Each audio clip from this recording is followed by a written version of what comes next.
On to those submitters. Dr. Kennedy Graham.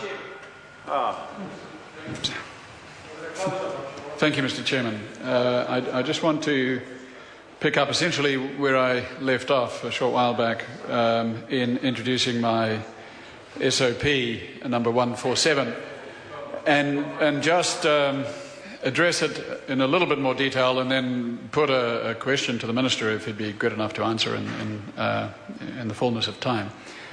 I want to just also pick up, in a sense, on the imagery that we were treated to by the Honourable John Banks of the erstwhile dairy farmer. I think he meant Mangawhai, did he? So we have the dairy farmer up at 3 in the morning and milking at 5:30 in Mangawhai, and he's worrying about his mortgage and his revenue and his costs and his net profit, which is the right thing for him and the rest of us on his behalf to worry about, especially at that hour. He would also, in today's world, as opposed to the time that the Honourable John Banks was mentioning that he was involved with that dairy farmer,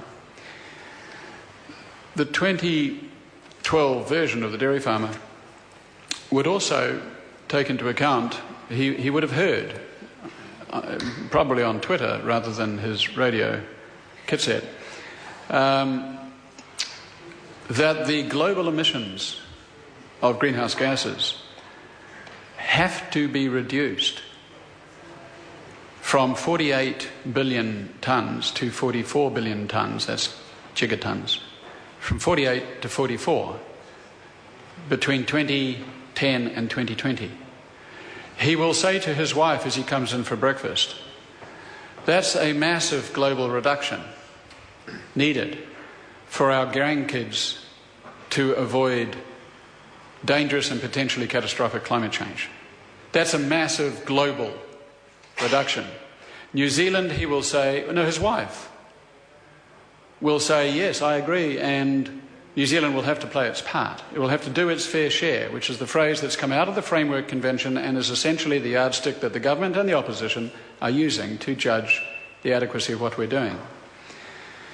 So they've agreed over breakfast that New Zealand has to do its fair share. They will say, well, how do we find that out?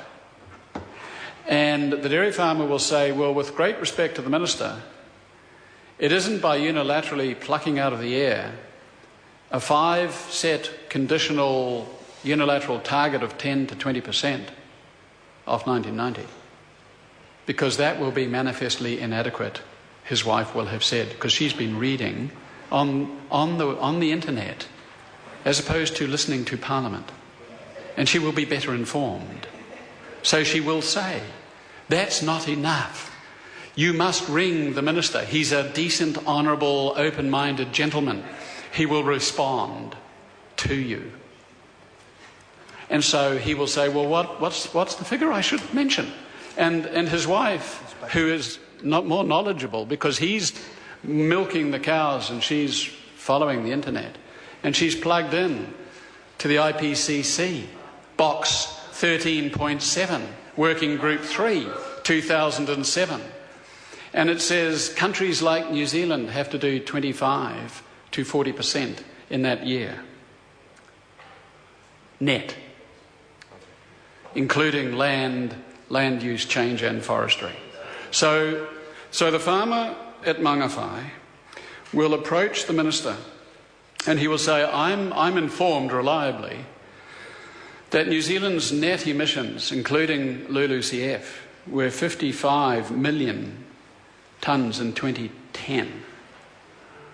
And for us to be in the midpoint of what's required to meet for our fair share of meeting the global emissions, we have to go from 55 down to 41 net in 2020. And further down to 6 in 2050.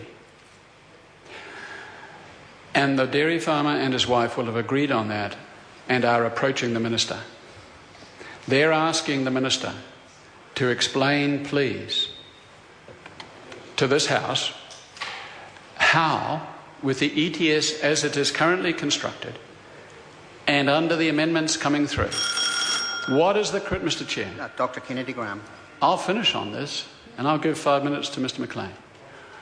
Minister, from Mangawhai, what is your critical path during your tenure in office and afterwards so that you will have launched it for the country to go from 55 down to 41 net in 2020 and 6 in 2050? Please. Todd McLean.